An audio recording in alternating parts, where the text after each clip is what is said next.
kwa matukio mbalimbali ya habari nchini Tanzania ni Budget Communication. Tembelea website yetu kwa anwani ya www.budget.co.tz, YouTube Budget Digital, Instagram Budget Communication na Facebook Budget Communication. Hakikisha una subscribe unapotazama habari zetu. Budget Communication, habari ni maendeleo. Mimi ni Mfaume Pastori nikiwakilisha vizuri kabisa Budget Communication, lakini leo hii niko na mheshimiwa diwani wa kata ya Njombe mjini ndugu la Tanga Nyagawa, lakini ni katibu kutoka shirika la Kokoda. Wako na masuala kadhaa ambayo wanajishughulisha nayo katika masuala ya watoto, watakuja kufanua vizuri zaidi.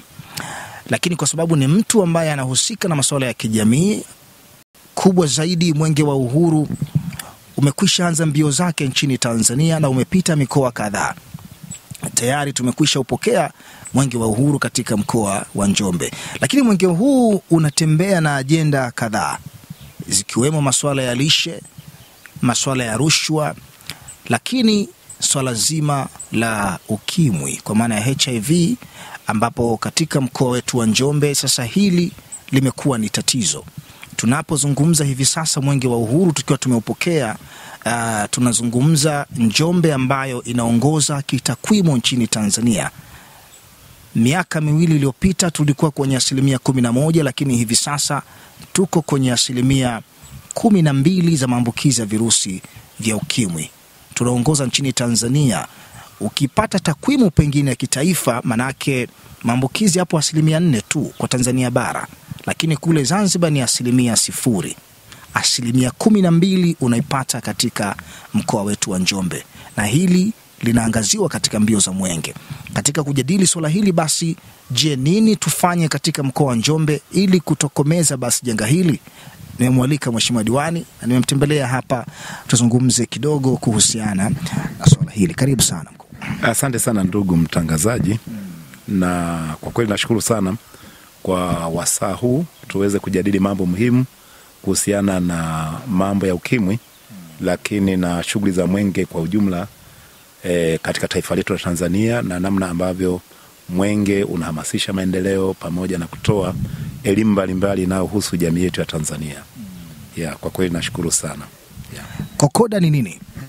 Kokoda ni kifupi cha maneno ya Kiingereza ambalo kwa Kiswahili ni shirika linalojihusisha na watoto yatima katika nchi ya Tanzania. Ni shirika ambalo tulianzisha mwaka 2000 kwa lengo la kupambana na janga kubwa linalotokana ukimwi ambao limesababisha watoto wengi yatima wawepo katika mkoa wetu wa Njombe. Kwa tulianzisha, lakini kuanzia miaka 2000 ile ukumbuki kulikuwa ndio kwanza ukimwi ulikuwa umeshika kiasi kubwa sana hapa mkoani Njombe, na tuliamua tuanzishe kama wanaharakati kuona kwamba tunapambanaje na janga kubwa la matokeo ya ukimwi ambao yaliacha watoto wengi wakiwa yatima, hawawezi kwenda shuleni, hawawezi kula chakula, wanabaki kwenye mahangaiko makubwa. Na ikumbuke ile miaka 2000 Njombe tulikuwa tunaongoza kwa kuzalisha ajira rahisi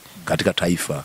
Kwa hiyo mikoa mingi ilitegemea kupata watoto kwa ajili ya kazi za ndani kutoka Njombe. Kwa hiyo shirika tukaona hapana, lazima tufanye jambo kwa ajili ya kutetea watoto wetu wasiteseke kutokana na uyatima wao, lakini wasitumike kama nafasi ya wenzetu wenye nafasi, kutumika kama wafanyakazi wa ajira rahisi katika taifa hili, hasa katika mikoa mikubwa kama Dar es Salaam. Watoto wengi sana walikuwa wanapelekwa kule Dar es Salaam. Maambukizi, takwimu zinaonyesha unaongezeka kila siku.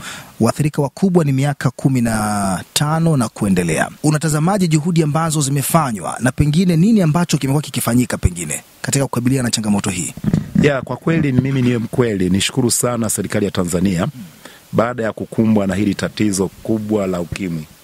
Imetolea macho sana jambo hili la kupambana dhidi ya ukimwi. Tuliwahi kufika kwenye tafiti mwaka 2008 ziliwahi kutoa takwimu ambao tulionekana Njombe tulikuwa na 17% ya waathirika wa ukimwi. Kwa hiyo idadi ambayo ilikuwa ni kubwa. Na kweli ukiangalia ile miaka 2000 ilikuwa haipiti siku 2 mnakwenda kuzika watu ambao kwa kweli kwa takwimu za kawaida, kwa utafiti wa kawaida ilionyesha ni kutokana na ukimwi. Makaburi yetu katika maeneo ya Njombe yalijaa.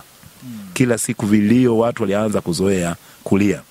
Na kulikuwa pia na maneno ya unyanyapaa mkubwa sana kipindi kile, kwamba mtu akiugua tu, akaugua pengine sukari, akaugua nini, alitambulika kwamba alihesabika kama ni mwathirika wa ukimwi. Kwa hiyo watu tulipita katika mateso makubwa sana na watu waliteseka sana. Nini sasa kinasababisha ukimwi Njombe kisishuke chini? Najua ni swali ambalo muhimu sana mtazamaji na wasikilizaji wangependa kujua. Sasa ukimwi haushuki hapa Njombe. Kwa kweli kuna sababu nyingi. Sababu ni nyingi sana, kama ambavyo ukimwi mwenyewe ni una sababu nyingi ya kuwepo na kuenea kwake. Kwa hiyo ukimwi Njombe unachukua muda mrefu kwa sababu kwanza Njombe ni moja kati ya maeneo ambao wakazi wanaoishi maeneo haya ni wa jamii moja sana. Unaweza kuona kama Njombe kuna makabila kama 3-4, lakini ukweli hii ni maneno tu. Huwezi kusema Mpangwa, Mbena, Mkinga, Muhehe, Nyakyusa ni kabila lingine. Ni kabila moja ambalo kwa 99% tamaduni zao zinafanana. Ni maeneo ya Njombe ambayo kwa kweli hata wageni wengi, kwa mfano mataifa ya Kihindi au Kichina, kwa muda mrefu hajawahi kufanikiwa kuishi maeneo haya na kufanya biashara au kazi nyingine. Kwa ni sasa hivi angalau kidogo unaona Wachina na Wahindi kwa umbali sana, au makabila kama Wachaga, Wasukuma wanaingia kidogo sana. Kwa hiyo ni eneo ambalo kabila moja linaishi. Kwa hiyo maana yake hata tamaduni zao za aina yake. Mimi na imani pengine kigezo kikubwa ambacho kinasababisha sisi tupate ukimwi, kuathirika sana kwa ukimwi katika maeneo haya, kwanza ni tamaduni zetu. Tamaduni zetu zimejikita katika kulifanya jambo la mahusiano, kwa mfano ya ngono, ambao ndio chanzo kikubwa kinachosababisha ukimwi, kuwa ni moja kati ya mambo ya siri sana katika mkoa wa Njombe. Tamaduni zinasemaje pengine? Manake tulikuwa tunasikia pengine huku bado watu wanaoa pengine shemeji zao, labda pengine kaka alifariki anaolewa pengine na mdogo, au pengine kurithishana. Masuala hayo yapo huku. Ni kwamba tamaduni zetu tunachosema mambo ya kujamiiana huku Njombe sio burudani tu, ni dini, ni imani. Sasa hiyo ndio inaleta shida kubwa. Unapokuwa unafanya mambo ya mapenzi kama imani, kama dini, maana yake kuna vitu vingi vinapungua. Kwa hakuna sanaa ya kipekee katika kufanya mapenzi katika mikoa yetu. Unaposema ni imani au dini, ni kwamba jambo ambalo hili linafanyika kwa usiri mkubwa, ambao lakini linafanyika sana. Kwa hiyo mapenzi Njombe watu wanafanya sana, lakini ni jambo ambalo linabaki kuwa ni jambo la usiri mkubwa. Mambo yote yanayohusiana na mahusiano ya mapenzi, kwa mfano kujamiiana kwa lugha ya kwetu, makabila yetu haya, ni jambo ambalo linabaki kwenye mabano, ni jambo la siri. Hata kufanya mapenzi kwenyewe ni jambo la siri. Kwa hiyo kitu ambacho kinafanyika gizani kinasababisha sana Njombe tupate shida. Pengine watu wa Angels nyinyi sasa, pengine mashirika haya kiraia yamekwisha kuwa na mchango gani mpaka hivi sasa? Angels sasa zilipoingia kuanzia miaka 2000 mpaka sasa, kwa kweli ni mshukuru Mungu, zimefanya kazi kubwa sana. Mashirika mengi ya hiari haya, NGO mbalimbali, zimefanya juhudi kubwa kuhakikisha kwamba tatizo hili la ukimwi at least linapungua, kutoa elimu ya mahusiano ambayo kwa kweli NGO zimetoa. Ukiangalia mashirika kama Kokoda, mashirika kama Jeuma na mashirika mengine mengi, Seko na mengine, Shipo, yamefanya kazi kubwa ya kutoa elimu. Kwanza elimu kuhusiana na mahusiano, kujamiana inakaaje. Kwa hiyo kuanzia makundi rika, vijana wetu, watoto wetu waanze kuzoea haya maneno kwamba katika mahusiano kunahitajika mambo mengi ya ufundi. Sanaa inahitajika nyingi sana. Usiri uanze kuwekwa pembeni, kwamba mtu anaweza kuwa ana marafiki 10-30 lakini hakuna anayejua. Yaani ni siri kubwa, hakuna anayejua. Usiri ni mkubwa mno. Kwa hiyo kiasi kwamba unaweza kuona wanazunguka pengine kama ni mwanamke, familia nzima wanazunguka na huyo lakini hawajuani. Kwa hiyo ugonjwa unazunguka sana. Kwa hiyo kwa sababu hiyo, kutokana na usiri tofauti na mikoa mingine ambapo mtu akitembea na mtu, jamii itajua huyu ni mshikaji wa mtu fulani. Hiyo haijaji kwa sababu Njombe pia hata idadi ya watu ni ndogo. Hiyo haifanyi watu wakagundua mapema, kwa sababu mikoa mingine watu ni siri ni kubwa sana. Kwenye mahusiano ya mapenzi katika mikoa ambayo ina siri kubwa ni hii hapa. Kwa sababu unaweza kuona hata watu walioathirika tayari kwa ukimwi pia ni siri kubwa. Ili mtu wa Njombe aseme mimi ni mwathirika, awaambie umma, sio jambo dogo, ni jambo kubwa sana. Kwa hiyo mimi naona kitu ambacho kimetupiga kwa muda mwingi ni usiri. Lakini kwa sababu ya usiri huo, hakuna sanaa inayotumika. Yaani kwamba mtu pengine mwanaume anatamani tu kumpata mwanamke, atembee naye, afurahie tu, inaishia hapo. Akifurahi, akimaliza haja yake, anaona ndio kazi imefanya imekuja. Kwa sababu ingekuwa unafanya kwenye mwanga, kwenye nuru, unafanya na huyo mwanamke au mwanaume, mwanamke akikuchungulia anaona wewe una matatizo tayari. Maumbile yako pengine yameliwa na wadudu. Unasema hapana, hapa siwezi kufanya. Sio?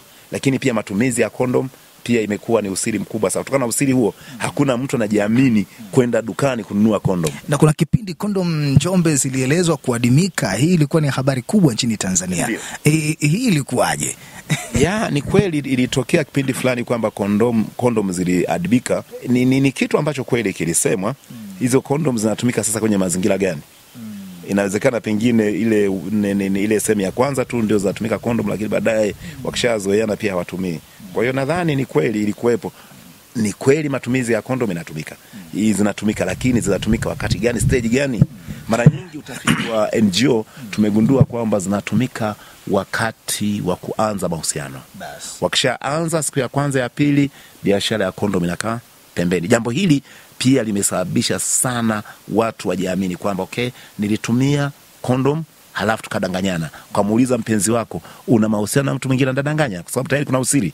Anasema mimi sina mahusiano. Anasema kama hana mahusiano sasa kuna shida gani? Tunazuia mimba au tunazuia nini? Hebu tuendelee hivi hivi. Sawa.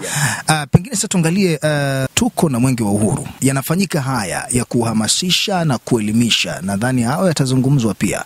Unadhani kuna cha ziada ambacho kinapaswa kufanya Mwenge wa Uhuru unavyotembea maeneo mbalimbali kuhusiana na masuala ya HIV, licha tu ya kuhamasisha na kuzungumza na masuala kama hayo? Kuna jambo la ziada ambalo linapaswa kufanyika? Mimi nilikuwa nadhani pengine wataalamu wetu wa halmashauri, NGO kama zilivyopo, wanasiasa na wadau mbalimbali wanaohusiana na mambo ya afya ya ukimwi kwa mfano.